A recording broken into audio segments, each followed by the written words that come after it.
여러분, 혹시 역사 공부? 그냥 막 외우기만 하는 과목이라고 생각하시나요?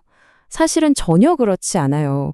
이건 마치 과거가 남긴 증거들을 하나씩 맞춰나가는 거대한 탐정 게임 같은 거거든요. 자, 그럼 이런 질문을 한번 던져볼게요. 5,000년 전 미스터리는 대체 어떻게 풀 수 있을까요? 오늘 바로 여러분이 직접 탐정이 되어서 그 사건들을 해결해 볼 겁니다. 자, 우리의 수사는요, 온갖 역사적 수수께끼로 가득 찬 한국사 능력 검정 시험에서 출발합니다. 그리고 보세요. 바로 이 돌멩이 하나. 이게 우리의 첫 번째 단서이자 증거물입니다. 좋습니다. 그럼 첫 번째 사건 파일부터 한번 열어볼까요? 이번 사건은 아주 오래전 구석기 시대의 유물 딱 하나에 모든 게 달려 있습니다. 자, 증거물 A입니다. 한번 보시죠. 언뜻 보면 그냥 뭐 평범한 돌멩이 같죠? 근데 이게 사실은 구석기 시대의 주먹도끼라는 겁니다. 아니, 고작 이 유물 하나가 어떻게 한 시대 전체를 이야기해 줄 수 있을까요? 궁금하지 않으세요?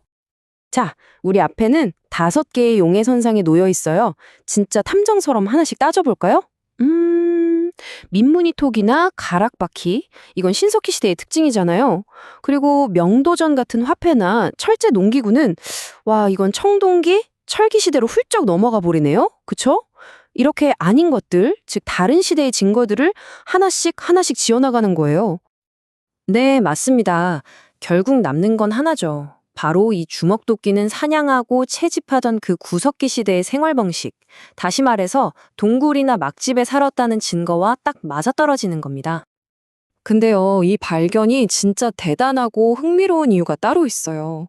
이 주먹도끼 하나 때문에 모비우스 학설이라고 동아시아에는 주먹도끼 문화가 없었다 라고 하던 세계적인 학설이 완전히 뒤집혔거든요.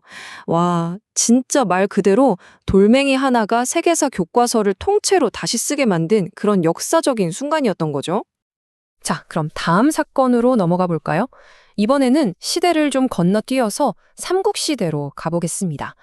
여기서는요, 뒤죽박죽 섞여버린 아주 드라마틱한 사건들의 순서를 바로 잡아야 합니다. 일종의 타임라인 수사인 셈이죠. 우리 앞에는 아주 혼란스러웠던 시기에 쓰인 조각남 보고서 3개가 있습니다. 이 기록들을 보면요, 각각 한 왕의 비극적인 최후를 담고 있어요. 자, 여러분이 만약 타임라인을 재구성하는 역사가라면 이 중요한 순간들을 어떤 순서로 배열하시겠어요? 한번 잠시 생각해 보시죠. 자, 그럼 시간의 흐름을 따라서 사건을 재구성해 봅시다.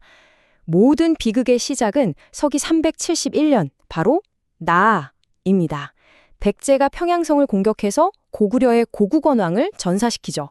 자, 그리고 약 100년이 흐릅니다. 고구려가 이걸 잊었을까요? 아니죠. 가에서 정말 처절하게 복수합니다. 백제의 수도를 함락시키고 계로왕을 죽이죠. 그리고 마지막, 다에서 재기를 노리던 백제의 성왕이 신라와의 전투에서 전사하면서 이 기나긴 비극의 연쇄가 끝이 납니다. 그러니까 올바른 순서는 나에서 시작해서 가로 이어지고 다로 마무리되는 거죠. 자, 3번째 사건 파일입니다. 이번 과제는 좀 예술적인 감각이 필요해요. 유물에 남겨진 독특한 예술 양식, 말하자면 예술적 지문을 통해서 그 유물의 출신 왕국을 밝혀내는 겁니다. 자, 3번째 증거물 한번 보세요. 와, 정말 정교하고 아름답지 않나요? 이건 국보로 지정된 백제 금동 대양로인데요.